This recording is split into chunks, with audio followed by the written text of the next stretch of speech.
اتوار کو بعد نماز مغرب سے عشاء تک آپ حضرات کے سامنے قرآن کریم کا درس دیا جاتا ہے۔ چونکہ آج حیدرآباد کو جانا تھا، اس وجہ سے حاضر نہیں ہو سکے، تو یہ تسلسل کو جاری رکھنے کے لیے میں آپ حضرات کے سامنے چند باتیں اسی سے متعلق آپ کے گوشے گزار کر دوں گا۔ روزانہ کا درس تو آپ جانتے ہیں، بعد نماز فجر مختصر نماز فجر کے بعد قرآن کا درس ہوتا ہے، وہ سال بھر چلتا ہے، اور یہ ہفتے میں ایک مرتبہ روزانہ اتوار کو بعد نماز مغرب سے قرآن کریم کا درس آپ کے سامنے مول صاحب آپ کے سامنے بیان کرتے ہیں، اور کئی سالوں سے اس مسجد کے اندر الحمدللہ یہ تسلسل جاری و ساری ہے، اور آئندہ بھی اللہ سے دعا ہے کہ یہ تسلسل کو اللہ تعالیٰ جاری و ساری رکھے۔ معزز سامعین کرام، قرآن کریم ایک ایسا سمندر ہے، ساری زندگی بھی اگر ہم اس کو پڑھتے جائیں، اس کو سمجھتے جائیں، اس پر غور و فکر کرتے جائیں، تب بھی کوئی یہ دعویٰ نہیں کر سکتا کہ ہم مکمل طور پر قرآن کو جان لیے۔ قرآن ایک ایسا سمندر ہے، قرآن کریم کے اندر خود اللہ تبارک و تعالیٰ ارشاد فرما رہا ہے، وَلَا رَطْبٍ وَلَا يَابِسٍ إِلَّا فِي كِتَابٍ مُبِينٍ، کوئی خشک اور کوئی تر ایسا نہیں ہے جو کتاب مبین کے اندر نہ ہو۔ مطلب اللہ تعالیٰ ساری زمین کو دو حصوں میں بیان کر رہا ہے، ایک تو خشک ہے یا تر ہے، یعنی یا تو وہ سمندری ہے، پانی کا ہے، خشک زمین ہے، یا نہیں تو یعنی سوکھی زمین ہے، یا تو سوکھی زمین ہے یا گیلی زمین ہے۔ اب وہ گیلی زمین کیا ہے؟ جہاں پر سمندر ہوتے ہیں، سارے 7 سمندر ہے، یہ سارے کے سارے ملا لیا جائے تو اللہ تعالیٰ دونوں کا بھی ذکر کر رہا ہے، ساری زمین یہ 2 حصوں سے خالی نہیں ہے۔ تو کلام مقدس میں اللہ تبارک و تعالیٰ وہ تمام چیزوں کا ذکر اللہ تبارک و تعالیٰ نے کر دیا۔ اب اس کو پڑھنے کے لیے، اس کو سمجھنے کے لیے اور اس کو آگے بڑھنے کے لیے اللہ تبارک و تعالیٰ نے ہم جیسے ناقص عقل لوگوں کے لیے اللہ تبارک و تعالیٰ دنیا میں ایک ایسا انتظام کیا کہ اس کو سمجھانے والے آئے، جس کو کیا کہتے ہیں؟ مفسرین کی جماعت کہتے ہیں۔ تو وہ دنیا کے اندر آئے، کئی تفاسیر کو انہوں نے لکھا، اور وہ تفاسیر ہمارے آنکھوں کے سامنے ہے، جس کو پڑھیں گے، ہم مطالعہ کریں گے تو ہمارے علم میں اضافہ ہوگا، ہم کو معلومات ہوں گے قرآن کریم آخر ہے کیا، ایک آیت کا شان نزول کیا ہے، اس کا مطلب کیا ہے، اللہ تعالیٰ کیوں آیت شریفہ نازل فرمایا، یہ ساری باتیں معلوم ہوگی۔ اور یہ ساری باتیں تفسیر کو لے کر اگر خود سے بھی اگر کوئی سمجھنا سمجھے تب بھی وہ نہیں سمجھ پاتا۔ اللہ نے جن کو وہ علم دیا، ان کی صحبتوں میں بیٹھ کر ان سے علم کو لیں گے، حاصل کریں گے، معلومات کریں گے، قرآن کو سمجھیں گے، جب جا کر ہم کو قرآن سمجھ میں آتا ہے۔ خیر بہرحال ضمنی باتیں یہ تمام چیزیں میں آپ حضرات کے سامنے چند باتیں رکھ رہا تھا۔ قرآن کریم صرف میں آپ حضرات کے سامنے آج صرف چند باتیں آپ حضرات کے گوشے گزار کروں گا، وہ یہ ہے قرآن کریم بندوں سے کیا چیزوں کا مطالبہ کرتا ہے، اور اگر کہا جائے قرآن کریم کے حقوق کیا ہے، بندوں پر قرآن کریم کے کیا کیا حقوق ہے، اور وہ حقوق کو ہم کر رہے ہیں یا نہیں کر رہے ہیں، کتنے حقوق ہیں، وہ حقوق میں سے ہم کس پر عمل کر رہے ہیں، کس پر عمل نہیں کر رہے ہیں۔ یہ مختصر چند چیزیں آپ حضرات کے سامنے رکھ دیتا ہوں۔ ایک مرتبہ باواز بلند درود پاک پڑھ لیجیے، اللہم صلی علی سیدنا و شفیعنا و نبینا و مولانا محمد وعلی آل سیدنا محمد وبارک وسلم۔ قرآن کریم ہم سے 5 چیزوں کا مطالبہ کرتا ہے، بعضوں نے اور اس میں اضافہ کرتے ہوئے اور ان کے اندر تحقیق کرتے ہوئے 8 چیزوں تک بیان فرمائے۔ بہرحال آپ 8 چیزیں لیں یا پھر 5 چیزیں لیں، جس کا مطالبہ ہر کلمہ پڑھنے والے سے قرآن کرتا ہے۔ جیسے ہی یہ باتیں آتی ہیں ہم کیا کرتے ہیں، آہستہ سے عام طور پر جو کہتے ہیں پتلی گلی دیکھ کر چلے جاتے ہیں، نکل جاتے ہیں، وہی حالت ہماری ہو جاتی ہے۔ سیدھا سیدھا دو لفظوں میں کہہ دیتے یہ علماء کا کام ہے، پھر ہمارا کیا کام ہے؟ کھاؤ، زندگی بسر کرو، زندگی گزار لو، صرف ہمارا یہی کام ہے۔ یہ علماء کا کام ہے، یہ حفاظ کا کام ہے، بہت سے بہت یہ ائمہ کا کام ہے، اس طرح سے کہہ کر ہم جان چھڑا لیتے ہیں۔ لیکن قرآن جو مطالبہ کر رہا ہے کہیں پر بھی یہ نہیں ہے کہ اس کا جاننا صرف علماء کے لیے ضروری ہے، اس کا جاننا حفاظ کرام کے لیے ضروری ہے، اس کا جاننا ائمہ حضرات کے لیے ضروری ہے، اس کا جاننا صرف مفسرین کے لیے ضروری ہے، محدثین کے لیے ضروری ہے، فقہاء کے لیے ضروری ہے، ائمہ کے لیے ضروری ہے، مجتہدین کے لیے ضروری ہے۔ کہیں پر بھی یہ بیان نہیں کیا گیا، بلکہ ان کا جاننا ہر کلمہ پڑھنے والے مسلمانوں کے لیے یہ ضروری ہے۔ سب سے پہلے قرآن کریم ہم سے کیا مطالبہ کر رہا ہے؟ قرآن کریم ہم سے یہ مطالبہ کر رہا ہے اس پر ہم دل و جان سے ایمان لائے۔ قرآن کریم کا سب سے پہلا مطالبہ کیا ہے؟ ہر کلمہ پڑھنے والے سے اس پر ہم ایمان لانا ہے۔ کیسا ایمان لانا؟ دل و جان سے ایمان لانا، یعنی اس کے تمام اللہ نے جو جو آیتیں نازل فرمائی وہ سب برحق ہے۔ اللہ نے جیسا نازل فرمائی اللہ تبارک و تعالیٰ ہو بہو اسی طرح سے ہماری نظروں کے سامنے اللہ نے وہ کلام کو رکھا ہے، ایک لفظ ادھر کا ادھر بھی نہیں ہوا، جیسا اللہ نے نازل فرمایا اسی طرح سے اللہ کا کلام ہم تک یہاں پر پہنچا ہے۔ ہم کو وہ تمام چیزوں پر ایمان لانا ہمارے لیے ضروری ہے۔ اب ہمارا کام کیا ہو گیا؟ ہم ایمان کہاں تک لاتے ہیں؟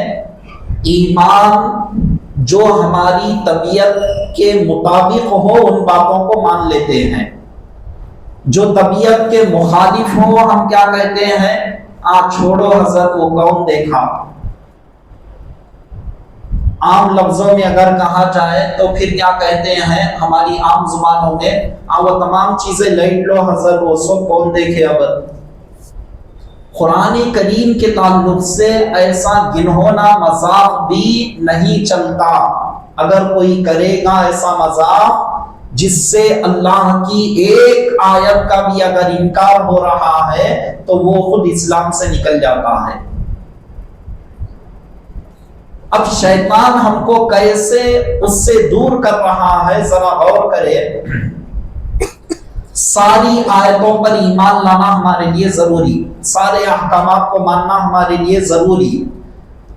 یہ الگ بات ہے کہ بعض پر اگر ہم عمل کر رہے ہیں، بعض پر عمل نہیں کر رہے ہیں، تب بھی وہ مسلمان باقی رہے گا۔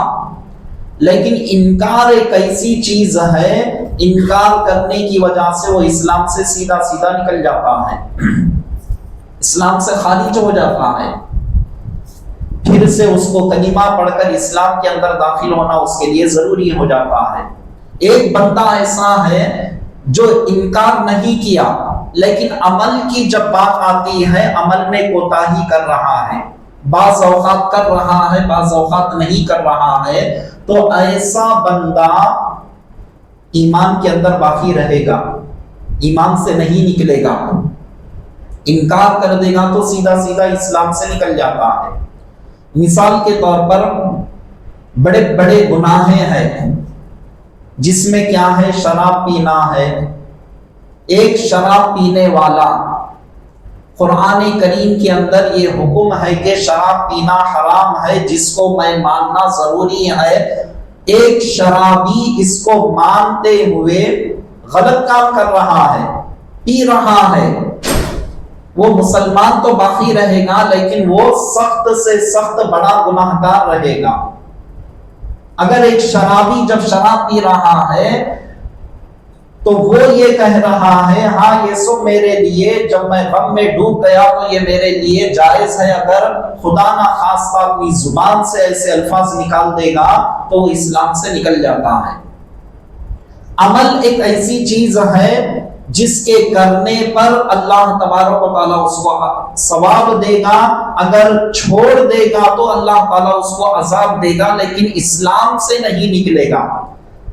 اسلام سے وہ شخص نکل جاتا ہے جو انکار کرتا ہے، اور اپنی طبیعت کی جب بات آتی ہے اس کو مان لینا، بعض چیزیں ایسی آتی ہے جس کو نہیں مان لینا، اسلام یہ بھی قبول نہیں کرتا۔ اللہ تعالیٰ ان کی مثال بھی اللہ تبارک و تعالیٰ دے دیا۔ سورہ بقرہ کے اندر پروردگار عالم ارشاد فرما دیا، یہودی لوگ کیا کیا کرتے تھے، جو ان کی طبیعت کے مطابق باتیں ہوتی تو وہ باتوں کو قبول کر لیتے، جیسا ہی ان کی طبیعت کے خلاف کوئی بات آ جاتی تو وہ کیا کرتے، انکار کر دیتے تھے۔ تو اللہ تعالیٰ ان کی مثال دے کر کلام مقدس میں ارشاد فرمایا، اَفَتُؤْمِنُونَ بِبَعْضِ الْكِتَابِ وَتَكْفُرُونَ بِبَعْضٍ، کیا تم بعض آیتوں پر ایمان رکھتے ہو، بعض آیتوں کا انکار کرتے ہو؟ اللہ تعالیٰ پوچھ رہا ہے تم ایسے مت بنو، وہ بعض آیتوں کو مان لیتے بعض آیتوں کا انکار کر دیتے، تم ایسے مسلمان مت بنو، تم ایسے بنو کہ جس کے ایک ایک حرف پر تمہارا ایمان ہو۔ اب ہم کو اور آپ کو اس پر غور کرنے کی ضرورت ہے، اللہ کے کلام پر مجھے مکمل ایمان ہے یا نہیں ہے؟ سب سے پہلے ہم اور آپ کو یہ جائزہ لینے کی ضرورت ہے۔ اور روزمرہ کے جو مسائل آتے ہیں زندگی کے اندر، کئی ایسے من گھڑت چیزیں آ جاتی ہیں زندگی کے اندر، تو وہ آنے کی وجہ سے کئی یہ مسلمان کسی آیت کا تو انکار نہیں کر رہا ہے۔ مثال کے طور پر مسلمانوں کے اندر پہلے تو ایک آدھ مرتبہ سننا پڑتا تھا، اب تو روز مرہ یہ سننا پڑ رہا ہے کہ ایک مسلمان فلاں مقام پر ہے، وہ سود کھا رہا ہے، وڈی کا کاروبار کر رہا ہے۔ کئی واقعات سننے میں آ رہے ہیں، پہلے تو کب کی ایک مرتبہ سننا پڑتا تھا، اب روز مرہ یہ باتیں سننے میں آ رہی ہیں، فلاں مسلمان ہے وہ سود کا کاروبار کر رہا ہے، فلاں وڈی کا کاروبار کر رہا ہے، اس کا کاروبار ہی یہی ہے، اس کا دھندا ہی یہی ہے، وہ پیسے پھراتے رہتا ہے، فلاں فلاں جو چاہے جو وہ کرتا ہے، وہ اس طرح سے بات عام ہوتے ہوئے چلے گئی۔ قرآن کیا کہہ رہا ہے؟ سود کھانا حرام ہے، صاف لفظوں میں بیان کر دیا۔ اب سود لینے والا، سود دینے والا یہ کہے یہ چیز آسانی سے پیسہ کمانے کی ہے تو یہ کوئی غلط نہیں ہے۔ اگر کوئی مسلمان سود کا کاروبار کرتے ہوئے ایسا کہہ دے گا تو کیا وہ مسلمان باقی رہے گا؟ نہیں رہے گا۔ کیوں نہیں رہے گا؟ وجہ کیا ہے؟ صاف لفظوں میں اللہ نے کلام اللہ میں بیان فرما دیا سود کھانا حرام ہے، تو وہ حرام کو حرام نہ سمجھنا، حرام کو آسانی سے یہ سمجھ لینا کہ یہ بالکل ہمارے لیے تو جائز ہے یا پھر ہمارے لیے اس طرح سے کر سکتے ہیں، ایسی صورتیں بیان کرنا، ایسی صورتیں اپنے اندر ایسا عقیدہ رکھنا سیدھا سیدھا اسلام سے اس کو خارج کر دیتا ہے۔ اب یہ کس کی طبیعت کے خلاف ہے؟ سود کھانے والے کی طبیعت کے خلاف اللہ نے کلام اللہ کے اندر بیان فرمایا۔ جب کلام اللہ میں اللہ تبارک و تعالیٰ نے بیان فرمایا تو کلام اللہ کی اس آیتوں کو اگر انکار کر دے گا تو اسلام سے نکل جائے گا۔ اب اسی طرح سے ہر مسئلے کو ہم دیکھ لیں، جو بھی مسئلہ ہو، قرآن کریم کے خلاف تو کہیں ہماری بولی تو نہیں ہو رہی ہے، قرآن کریم کے خلاف کہیں اپن زبان سے تو نہیں کہہ رہے ہیں، اس کا انکار تو نہیں کر رہے ہیں، اس کو ہم جائزہ لینے کی ضرورت ہے۔ 6666 آیتوں پر مکمل طور پر ہم سب کا ایمان ہونا، قرآن سب سے پہلا مطالبہ ہم سے یہ کر رہا ہے، ہر مسلمان سے یہ مطالبہ کر رہا ہے۔ 6666 آیتوں پر ایک آیت پر بھی اگر ہمارا ایمان نہ ہو تو ہم ایمان والے نہیں ہیں، ہمارے اندر ایمان ہی نہیں آتا، ہم ایمان والے ہی نہیں ہیں۔ مکمل کلام اللہ پر ایمان لانا یہ ہمارے لیے ضروری ہے۔ کلام مقدس کے اندر بہت سارے مقامات پر اللہ تبارک و تعالیٰ وہ تمام چیزوں کو بیان فرما دیا، لیکن صرف میں خلاصہ آپ کے سامنے رکھ دیا۔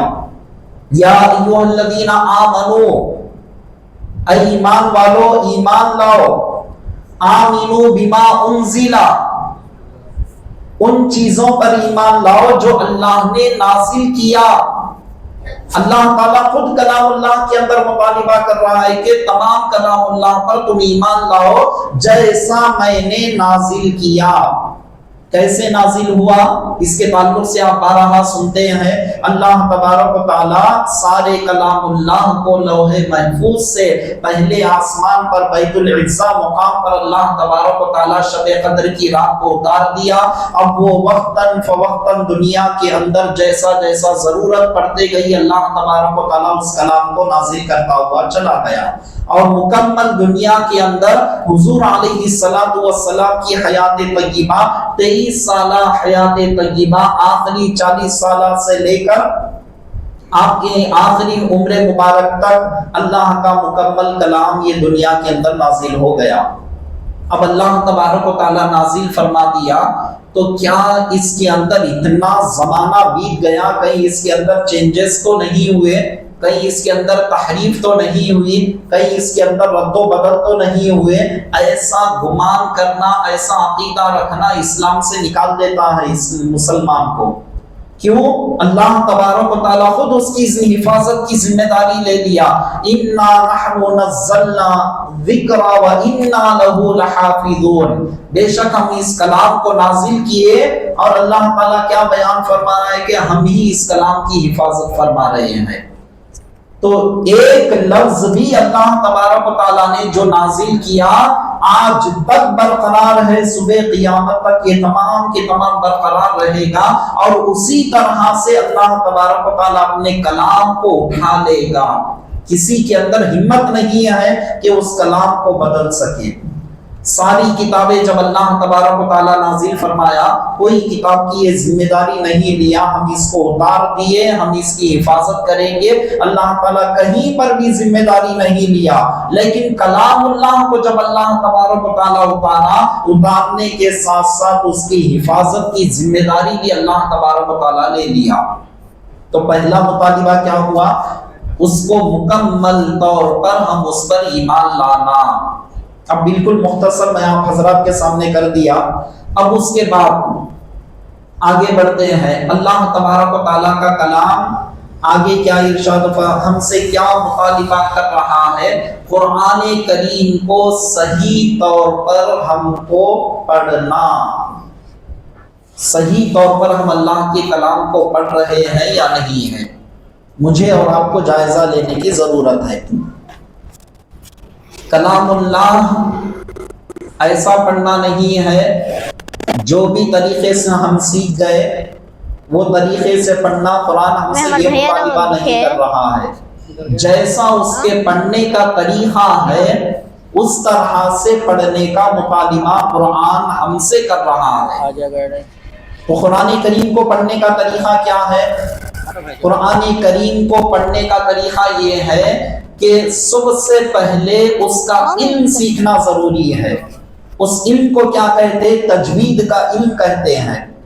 تو قرآن کریم کے اندر کون سا لفظ کیسا نکلتا ہے، اپنے حلق کے اندر سے کون سے لفظ کو کیسا نکالا جائے، کون سے لفظ کو حلق کے اندر سے نکلتا ہے یا درمیانی حلق سے نکلتا ہے یا ابتدائی حصے سے نکلتا ہے یا آخری حصے سے نکلتا ہے، کون سے لفظ کو زبان کہاں پر لگانے سے صحیح لفظ نکلتا ہے، یہ ساری چیزوں کا علم سیکھنا، اس جیسا پڑھنا، اللہ کا کلام ہم سے یہ مطالبہ کر رہا ہے۔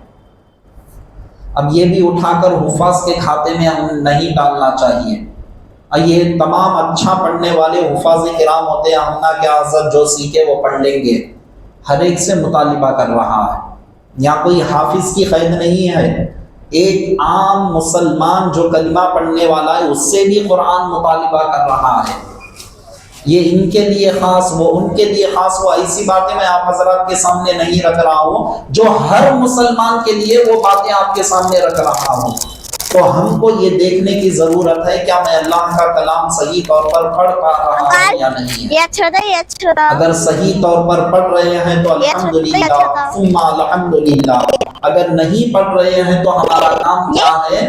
ہم اس کو سیکھنا، ہم اس کو صحیح پڑھنے کی کوشش کرنا۔ کیا یہ عمر میں آتا کیا حضرت؟ پھر پوچھتے ہیں، خود ہی من میں سوال پیدا ہوتا ہے اور کہتے ہیں کیا یہ عمر میں ہم پڑھ سکتے ہیں؟ بالکل پڑھ سکتے ہیں۔ اللہ کا کلام پڑھنے والوں کے لیے اللہ تبارک و تعالیٰ آسان کر دیتا ہے۔ فضائل، اس کے کمالات، اس کے برکات، بہت ساری احادیث ہے۔ اگر میں وہ فضائل کی طرف، اس کے پڑھنے میں کوشش کرنے والوں کا ثواب کیا ہے، اور پھر پڑھتے پڑھتے اگر کوئی انتقال کر جائے، مکمل طور پر نہیں سیکھے، اس کا مقام و مرتبہ کیا ہے، تمام احادیث بھرپور ہے۔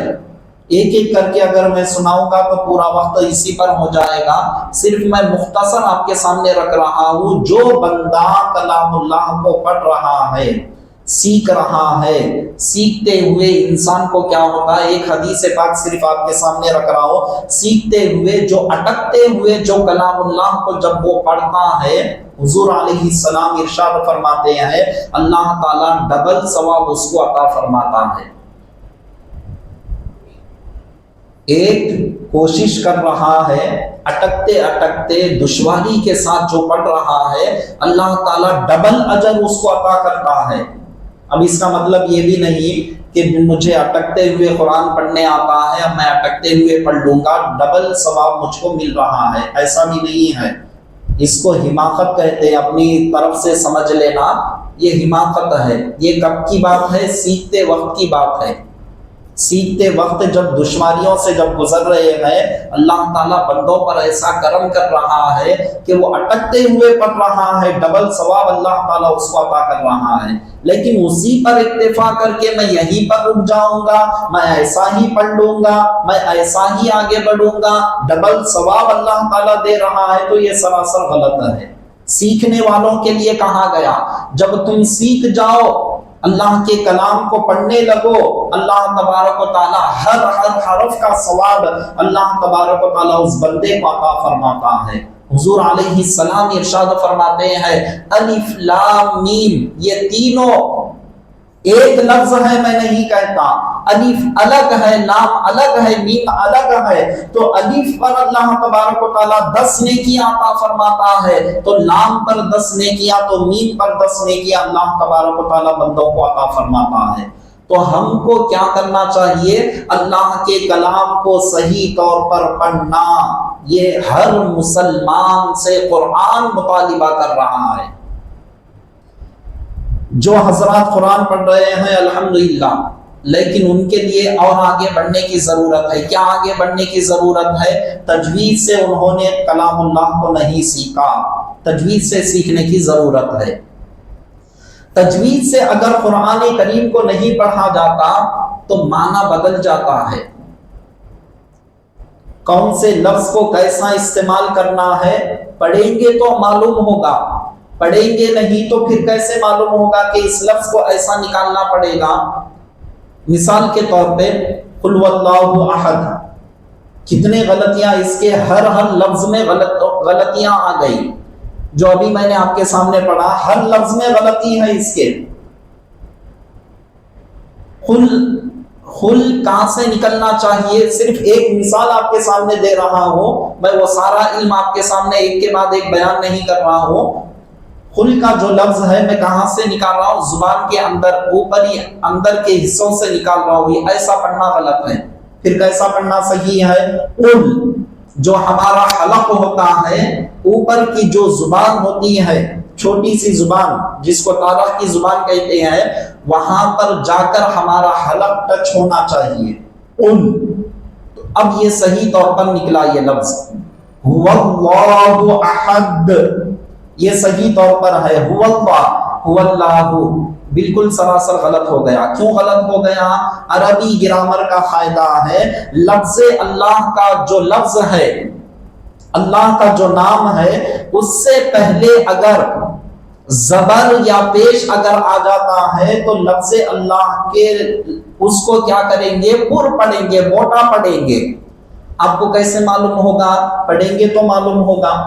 صحیح لفظ کیسا نکالنا ہے پڑھیں گے تو معلوم ہوگا۔ یہ حافظوں کا کام کہہ کر چھوڑ دیں گے تو اللہ کا کلام ہم سے بھی مطالبہ کر رہا ہے، کیا جواب دیں گے پروردگار عالم کو؟ ہم یہ سمجھ رہے ہیں اتوار آ گئے، مولانا کو صورت دکھا لیے، اب وہ قرآن کریم کی تفسیر جب بیان کرتے ہیں بڑے بڑے تفاسیر سے مزے لے کر سن لیے چلے گئے، ہمارا حق ادا ہو گیا۔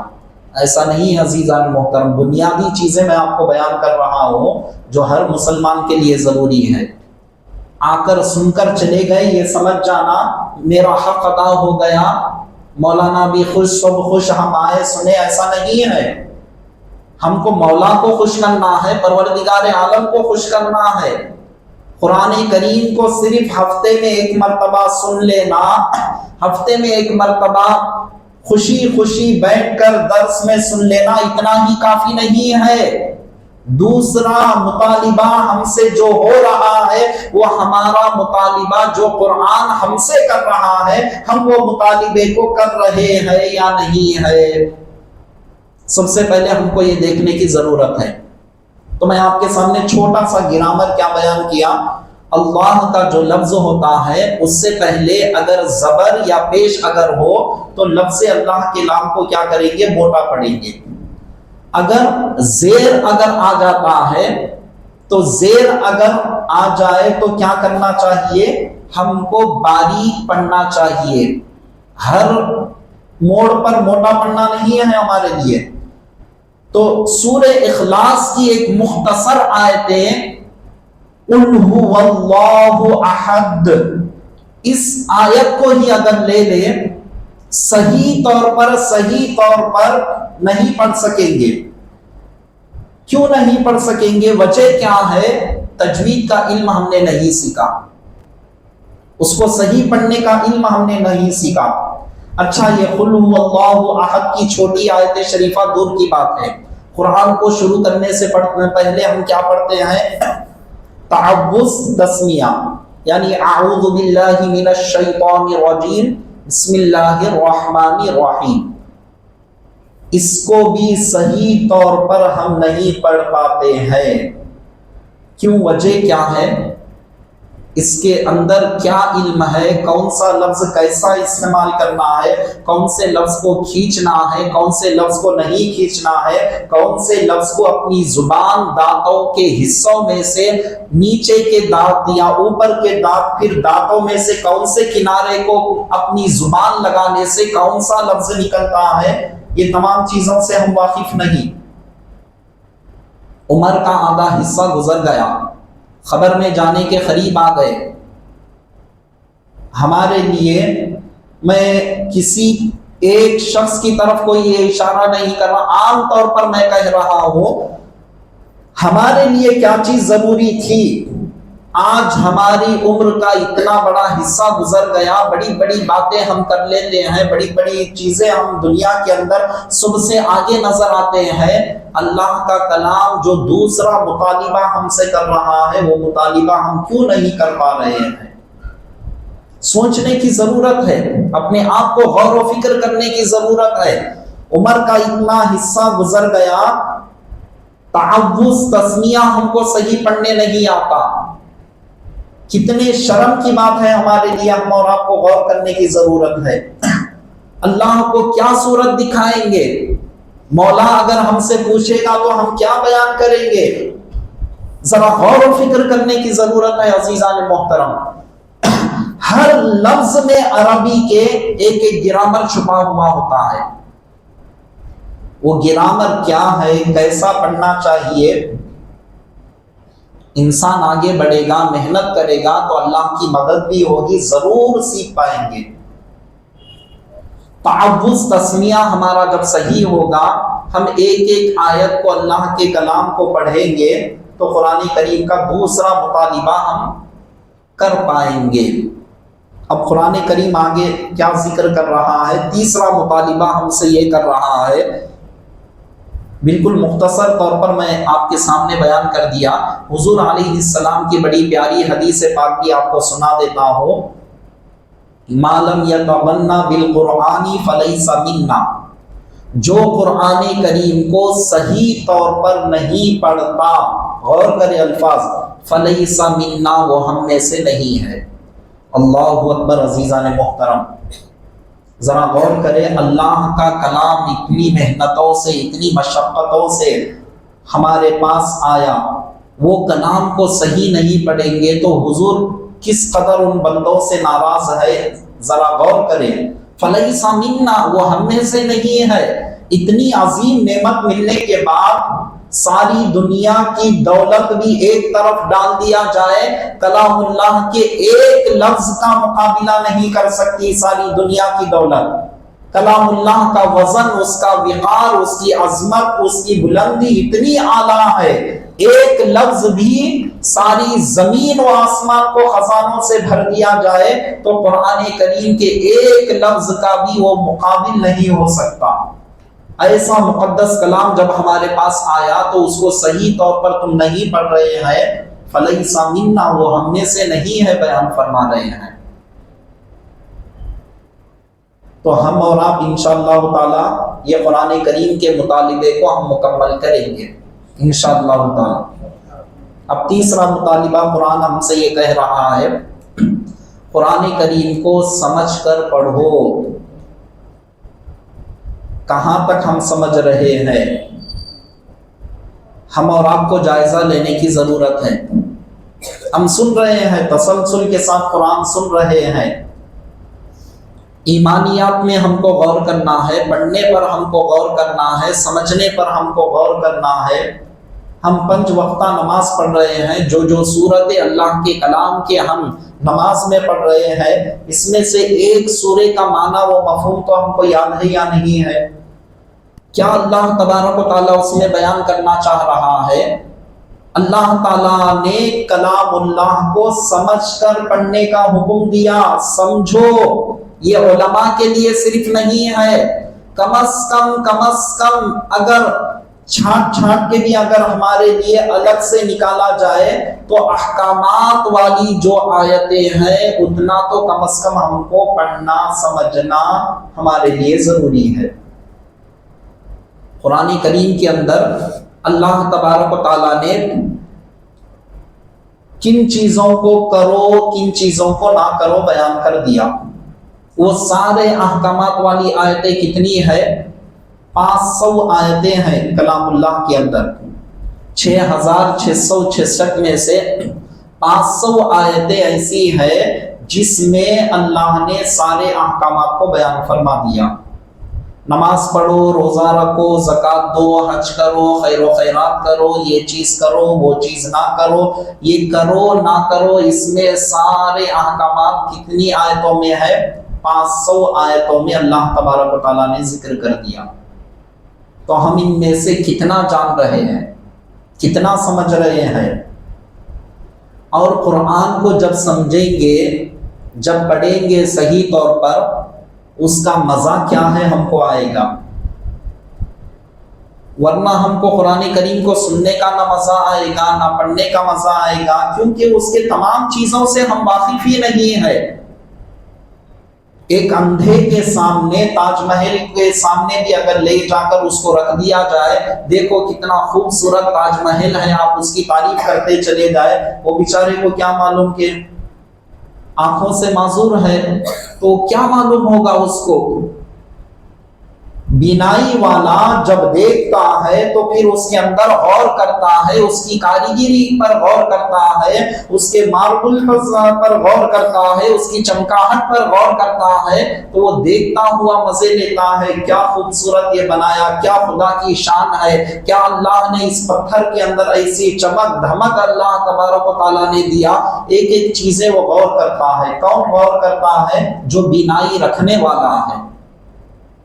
اب اس علم کو ہمارے پاس نہیں ہے تو سب سے بڑی خرابی ہمارے اندر یہ ہوتی ہے، عبادتوں میں ہمارا من نہیں لگتا، عبادتوں میں دل نہیں لگتا. راز کیا ہے؟ کیوں؟ وجہ کیا ہے؟ اتنے رکعت پڑھنا، رمضان آ گیا 20 رکعت تراویح پڑھنا، کب ختم ہوتا، کب جائیں گے، 5 وقتہ نمازیں پڑھنا. عادتاً مسلمان پڑھ رہے ہیں، جو 5 وقتہ پڑھ رہے ہیں وہ عادتاً پڑھ رہے ہیں. اللہ کا مطالبہ کیا ہے؟ اے بندو، عادتاً عبادت مجھے ضروری نہیں، عبادتاً عبادت کرو گے تو وہ میں قبول کروں گا.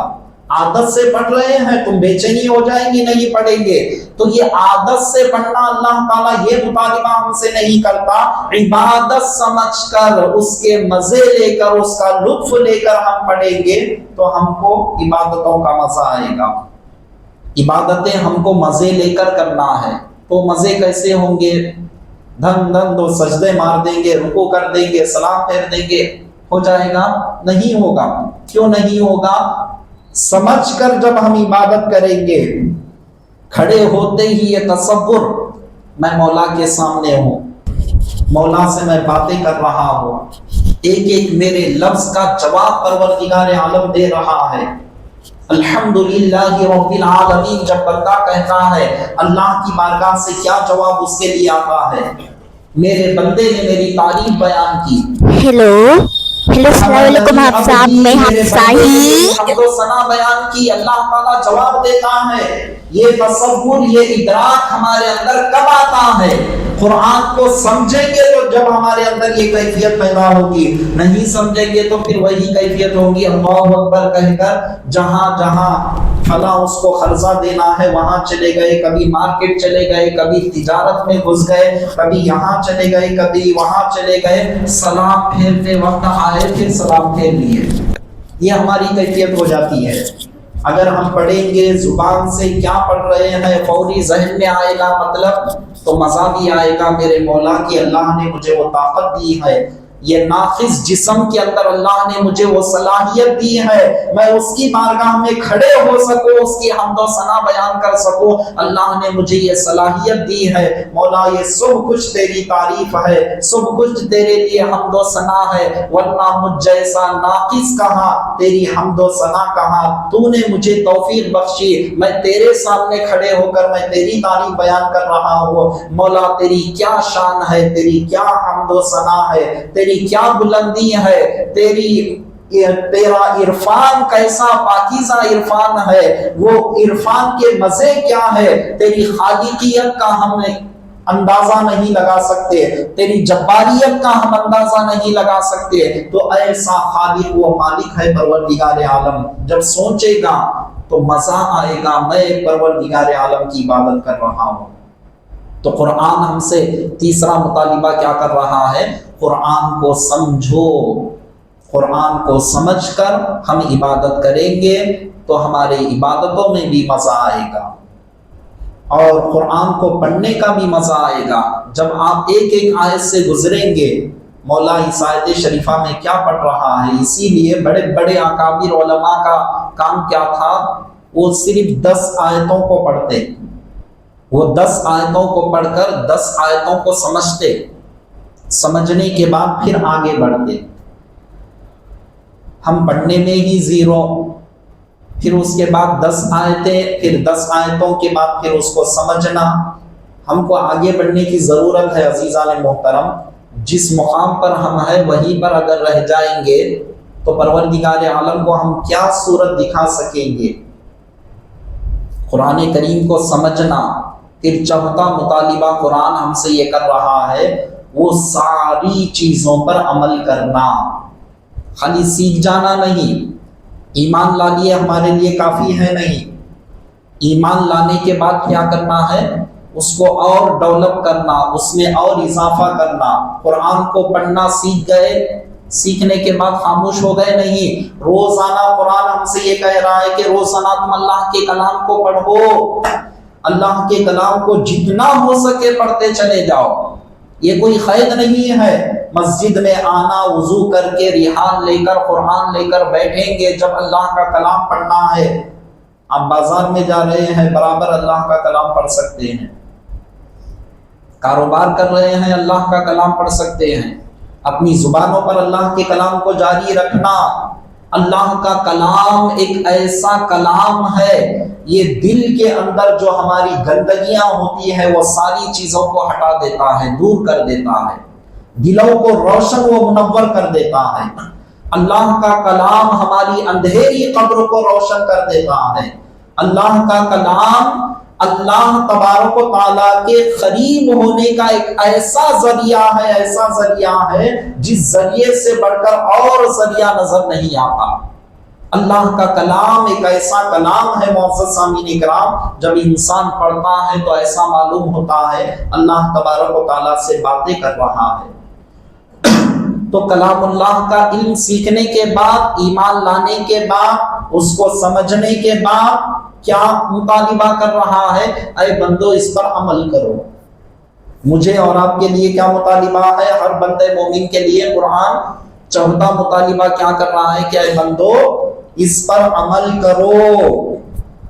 عمل جتنا تم کرو گے اتنا ہی تمہاری آخرت سنورے گی، مگر عمل کے بلبوتے پر یہ بھی مت سمجھنا ہم جنت میں چلے جائیں گے۔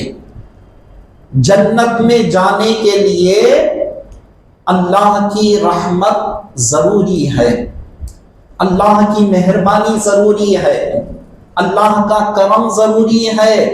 بغیر اس کے کرم کے، بغیر اس کے لطف و عنایت کے بندہ جنت میں نہیں جا سکتا۔ مولا کہا عمل کرو تو ہمارا کام عمل کرتے چلے جانا، لیکن ہم کو ہرگز یہ نہیں سمجھنا یہ نمازوں کے ذریعے میں جنت میں چلے جاؤں گا، میں فلاں کام کے ذریعے جاؤں گا، میں فلاں کام کے ذریعے جاؤں گا، فضل خداوندی پر جاؤں گا، یہ سمجھنا ضروری ہے۔ یہ کام پھر کرتے جانا ہے، مرتے دم تک کرنا ہے۔ وَاعْبُدْ رَبَّكَ حَتَّى يَأْتِيَكَ الْيَقِينُ، اللہ تعالیٰ 14ویں پارے میں ارشاد فرما رہا ہے تم اپنے پروردگار عالم کی عبادت کرو، کب تک؟ حَتَّى يَأْتِيَكَ الْيَقِينُ، یہاں تک کہ تمہیں موت آ جائے، جب تک ہم کو کرنا ہی کرنا ہے۔ تو چوتھا مطالبہ قرآن ہم سے یہ کہہ رہا ہے کہ تم عمل کرو، صرف علم سیکھ کر خاموش بیٹھ جانا نہیں۔ قرآن کریم کو صحیح پڑھنے کا علم سیکھ لیے، اس کو سمجھ گئے، اسی حد تک کنویں میں کے مینڈک کی طرح نہیں ہونا۔ تمہارا کام یہ ہے کہ اس پر عمل کرتے چلے جانا، عمل کرتے چلے جانا، عمل کرتے چلے جانا۔ پھر اس کے بعد قرآن کریم 5واں مطالبہ ہم سے کر رہا ہے، جو کام تم نے سیکھا، جو علم تم نے سیکھا، جن آیتوں کے تعلق سے تم نے معلومات کی، جن آیتوں پر تم نے، ساری آیتوں پر جو ایمان لایا، جن آیتوں کی تفسیر، جن آیتوں کا مفہوم، جن آیتوں کے تعلق سے تم کو جانکاری جو حاصل ہوئی، اب تمہارا کام یہ ہے وہ دوسروں تک پہنچائے۔ ایسا نہیں کہ معلومات جو نہیں ہے وہ چیزیں پہنچائے، قرآن یہ نہیں کہہ رہا، جو تم کو معلوم ہو وہ چیزیں دوسروں تک پہنچانا۔ قرآن 5واں مطالبہ یہ ہم سے کر رہا ہے۔ یہ تمام مطالبات کس سے ہیں؟ لا الہ الا اللہ محمد رسول اللہ صلی اللہ علیہ وسلم پڑھنے والوں سے قرآن کریم یہ 5 مطالبات ہم سے کر رہا ہے۔ تو اب ہمارا کام کیا ہے؟ یہ تمام چیزوں پر عمل کرنا یہ ہمارے لیے ضروری ہے۔ یہ چیزوں پر عمل کریں گے تو ہماری قبر سنورے گی، ہماری آخرت سنورے گی، ہمیشہ کی جو زندگی ہے وہ ہماری زندگی سنورے گی۔ اگر ہم عمل نہیں کریں گے، صرف یہ سمجھ جائیں گے اتوار کو اتوار آ کر قرآن کی تفسیر سن کر ہم نے مکمل حق ادا کر دیا، تو یہ ہماری جہالت ہے، یہ ہماری غلط فہمی ہے، اور ہم غلط فہمی کے شکار میں بنے ہوئے ہیں۔ جو مطالبات قرآن کر رہا ہے ایک سے بڑھ کر ایک، ایک سے بڑھ کر ایک، وہ سارے مطالبات کو ہم کو کرتے ہوئے چلے جانا چاہیے۔ بالکل مختصر طور پر، مختصر انداز میں چند باتیں میں نے آپ حضرات کے گوشے گزار کیا۔ ایک ایک چیز کو بھی اگر یہ تفصیل سے بیان کرتے چلے جائے گھنٹوں لگ جائیں گے، لیکن یہ تمام زیادہ تفصیلات میں گئے بغیر مختصر طور پر چند باتیں جو قرآن کے مطالبات تھے میں نے آپ حضرات کے سامنے رکھا۔ اللہ تعالیٰ کی بارگاہ میں دعا ہے کہ پروردگار عالم کہنے والوں کو، سننے والوں کو، ہر دونوں کو عمل کی توفیق عطا فرما۔ مولا قرآن کریم کے حقوق کو ہم سب کو ادا کرنے کی توفیق عطا فرما دے۔ اے پروردگار قرآن کریم کے احکامات پر ہم سب کو عمل پیرا ہونے کی توفیق عطا فرما۔ قرآن کریم کے فیضان سے ہم سب کو مالا مال فرما، دنیاوی زندگی میں، اخروی زندگی میں کامیابی اور کامرانی نصیب فرما۔ قرآن کریم کی برکتیں ہمارے زندگیوں میں ڈال دے۔ واسطہ سرکار دو عالم صلی اللہ علیہ وسلم کا، وصلی اللہ تعالی وسلم علی خیر خلقی سیدنا محمد وعلی آلہ واصحابہ اجمعین والحمد للہ رب العالمین۔